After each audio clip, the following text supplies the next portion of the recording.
Assalamualaikum warahmatullahi wabarakatuh. Waalaikumsalam warahmatullahi wabarakatuh. Selamat pagi semuanya, gimana kabarnya hari ini? Alhamdulillah, luar biasa. Allahu Akbar. Baik, sebelum kita memulai pelajaran hari ini, alangkah baiknya kita berdoa. Boleh dipimpin oleh Niken. Teman-teman, sebelum kita belajar, kita lebih baik berdoa. Berdoa selesai. Baik, terima kasih Niken. Bapak di sini ingin mempresentasi terlebih dahulu ya. Dede Abdullah, Naomi, alhamdulillah hadir semua. Anak-anak, Bapak ingin bertanya sama kalian, siapa di rumahnya punya kulkas? Saya. Punya semua ya. Tapi kalian pernah memperhatikan gak sih kalau di bagian kulkasnya itu, di bagian badan luarnya itu panas, tapi di dalamnya dingin? Nih Bapak mau tanya, sebagai anak-anak yang udah Bapak ajarkan termodinamika di minggu kemarin, menurut kalian si dingin dimasukin ke kulkas atau panasnya yang dikeluarin dari kulkas? Ya, siapa yang tahu? Menurut Niken? Panasnya dikeluarin. Oke. Ada ada yang sependapat dengan Niken atau Beda. beda? Dinginnya dimasukin ke kulkas. Oke, jawaban yang menarik. Tapi kalau dingin dimasukin ke kulkas itu dinginnya berasal dari mana ya? Dan juga jawaban ini kan cukup menarik ya, panas dikeluarkan dari kulkas. Tapi sedangkan pada hukum 2 termodinamika, panas itu mengalir dari suhu tinggi ke suhu rendah. Harusnya kan secara logika badan yang panas ini kan mengalir dong ke dalam. Nah, apakah kulkas itu melawan hukum termodinamika 2? Tidak. Oleh karena itu, anak-anak, hari ini kita akan belajar menganalisis proses termodinamika yang terjadi pada pompa kalor. Kemudian kita akan cari juga apa yang mempengaruhi laju pendinginan yang terjadi pada si kulkas. Tentunya di sini ada permasalahan dulu, anak-anak. Di sini ada kulkas seseorang yang rusak nih. Bukan artian rusak ya, tapi dia itu masih nyala, tapi dia tidak mampu mendinginkan makanannya. Nah, kenapa nih? Kita akan membahas permasalahan ini. Kita buat rumusan masalahnya dulu ya. Jadi rumusan masalah pertama kita akan mencari tahu penyebab si kulkas ini tidak dingin. Apakah ada kaitannya dengan materi kita hari ini atau tidak? Kemudian kita akan mencari solusinya. Nah, oke, di sini Bapak akan membentuk kalian kelompok. Jadi kelompok kalian itu dari pas-pas yang kemarin Bapak kasih. Jadi kalian itu unik-unik saling melengkapi. Nah, ini kan. Oke, di sini teman-teman boleh isi KPD-nya ya sesuai kelompok. Nah, langsung ke ini, ke membimbing penyelidikan. Nah, kita di sini, Bapak di sini ada video siklus refrigerasi. Di sini sudah dijelaskan proses yang terjadi, mulai dari volume freonnya akan bagaimana, tekanannya akan gimana, dan suhu freonnya akan gimana. Jadi selama Bapak putar video ini, kalian sambil diisi ya. Bapak yakin kalian tidak ada yang salah karena video ini sangat jelas menjelaskannya. Siapa? Ayo Bapak putar videonya.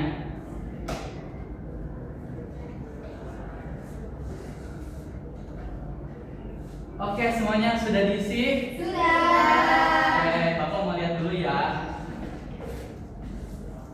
Wah, bagus, nampaknya kalian memperhatikan ya videonya. Nah, sekarang itu kan baru dibahas perubahan-perubahan yang terjadi ya. Kita nggak tahu perubahan tersebut itu terjadi karena apa. Oleh karena itu, di sini kita akan bahas satu-satu teman-teman. Nah, di video tadi dijelaskan bahwa kompresor itu gasnya itu tiba-tiba panas. Nah, kenapa sih bisa panas? Oke, sekarang Bapak ingin kalian membayangkan kalian sedang memompa ban. Nah, apa yang kalian tekan dari pompa tersebut? Nah, ketika terus ditekan, apa yang akan terjadi pada suhu si batang pompa angin tersebut? Panas. Nah, sama dengan si ini kompresor. Kompresor pun menekan gas di dalam sehingga gas itu saling bertabrakan dan menghasilkan panas.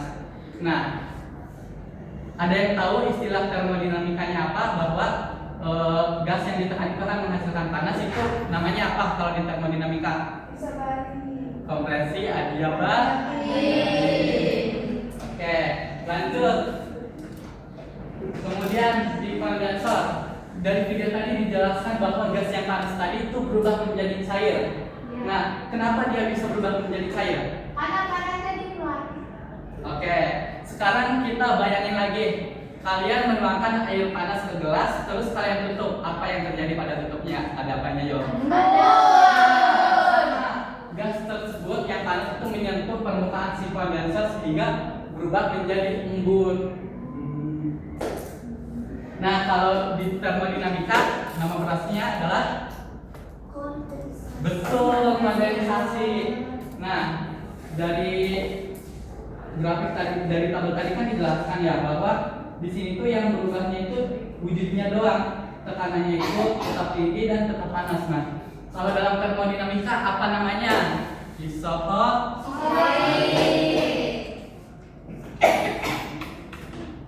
Lanjut, ada proses pipa kapiler, teman-teman. Nih, tadi dijelaskan bahwa di video tersebut bahwa cairan tersebut berubah menjadi setengah cair, setengah gas. Nah, kenapa bisa seperti itu? Oke, sekarang kita bayangkan memegang vakum. Vakum isinya ada apa? Ada cair. Ketika dikeluarkan dia jadi apa? Jadi kabut kan, berkabut kan.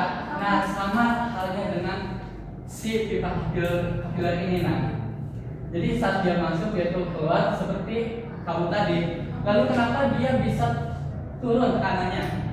Turun sebenarnya karena terjadi penurunan tekanan. Nah, bisa teman-teman lihat kan di sini tuh air itu masuk ya, melewati celah kecil. Otomatis ini tuh dorongannya sangat kuat. Nah, saat keluar itu sudah tidak ada tekanan tersebut karena lega, udah bebas gitu dari dorongan tersebut. Nah, itulah mengapa si pipa kapilernya itu bisa dingin. Si freon itu bisa dingin. Lanjut, ada di proses evaporator. Dijelaskan di video tersebut bahwa kabut tersebut saat menuju kompresor kembali menjadi gas utuh, yang tadinya campuran gas menjadi gas utuh. Ada yang tahu kenapa? Nah, sekarang bayangkan kalian sedang memasak air. Apa yang akan terjadi? Menguap. Nah, sama halnya tersebut, freon kan itu cairan sama gas ya.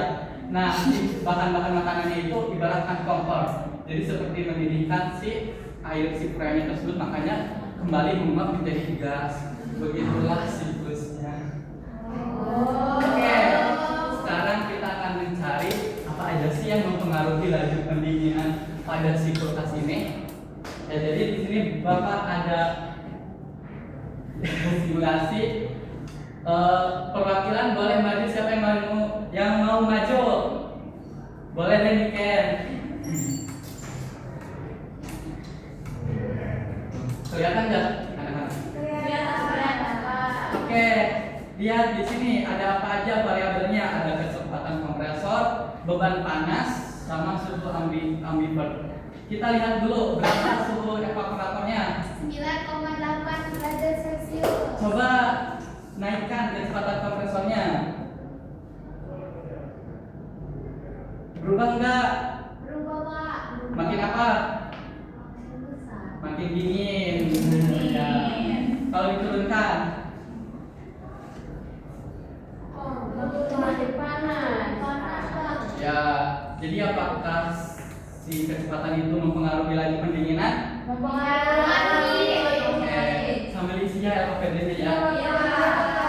Belum sini. Oh, ini jangan sampai dulu. Oke. Sekarang lihat berapa sekarang ini Yang mana, Pak? evaporator. Oh, minus 12,2 derajat Celcius. Coba sekarang kita masukin beban panas. Beban panas yang di sini adalah makanan ya, makanan. Apa yang akan terjadi? Wah, menjadi dingin. Menjadi panas. Ya betul. Jadi laju pendinginannya pun jadi turun. Ini panas nih guys. Oke. Boleh kita silakan kembali. Oke, sekarang kalian sudah tahu kan bahwa kompresor dan bahan makanan itu mempengaruhi laju pendinginan. Bapak di sini akan membantu kalian mencari tahu kulkas yang bagus. Kulkas yang bagus itu adalah kulkas COP, teman-teman. Nah, apa sih COP itu? Nah, COP itu ketika dimana kulkas itu bisa kompresornya sangat cepat, tapi ngambil usahanya itu dikit, ngambil detiknya dikit. Nah jadi cara menentukan COP itu yaitu dengan menghitung watt dan kekuatan penyerapan panas. Kekuatan penyerapan panas itu ada di mana? Di Kondensor. evaporator. Nah, sedangkan usahanya di Kondensor. listrik, betul. Nah, kalau kalian mau menentukan COP yang bagus, kalian itu tinggal membagi laju pendinginan dengan watt. Nah, di situ boleh lihat LKPD-nya. Bapak sudah punya data-data kulkas dengan laju pendinginan dan wattnya. Kalian tentukan COP-nya.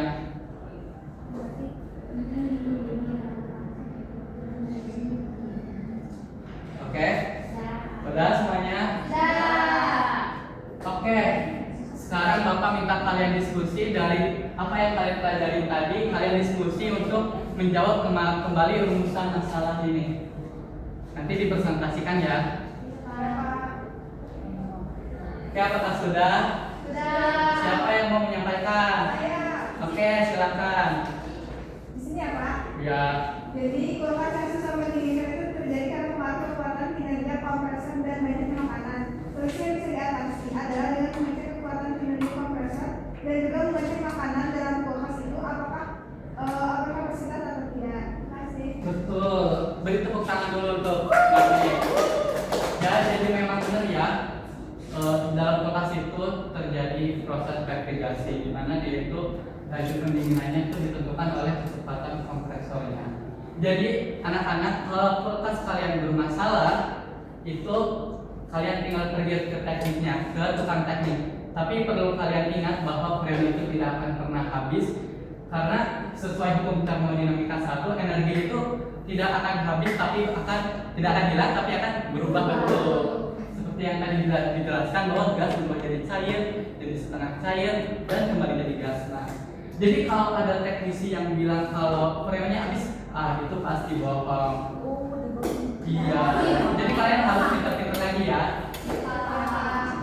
Freon itu akan habis, akan hilang jika terjadi kebocoran. Dimana makanya dalam kulkas itu kita itu ada peringatan tidak boleh mencongkel. Betul, kalau tiba-tiba sih ada yang pipa yang kecolok gimana bocor, freonnya habis gitu.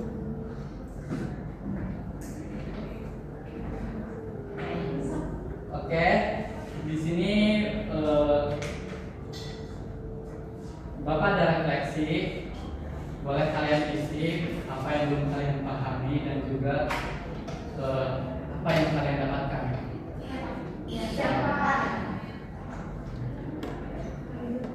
Oh, dan juga nanti Bapak akan membagikan asesmen untuk mengetahui penilaian kalian. Kemarin kan kita dalam proses ya, pengetahuan awal. Nanti kita akan ada screen test untuk pengetahuan.